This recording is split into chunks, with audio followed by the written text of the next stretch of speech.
বাসা, La casa, room, la camera অথবা la stanza, বারান্দা, il balcone, corridor, il corridoio, store room, il ripostiglio, সিঁড়ি, le scale, বাগান, il giardino, garage, il garage.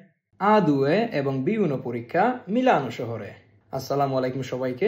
আগামী 30 October আমরা আসছি আপনাদের শহর মিলানোতে A2 এবং B1 পরীক্ষা নিতে। পরীক্ষার আগে আমরা সব ধরনের ক্লাস এবং সহযোগিতা করব আপনাদেরকে সঠিকভাবে পরীক্ষাটি পাস করার জন্য। তো যাদের যাদের কমিশন খুবই শীঘ্রই অথবা permesso di soggiorno lungo periodo অথবা passaporto italiaনের জন্য A2 অথবা B1 সার্টিফিকেটের প্রয়োজন, তারা অবশ্যই আমাদের নিচে দেওয়া হোয়াটসঅ্যাপ নম্বরে খুব শীঘ্রই যোগাযোগ করবেন।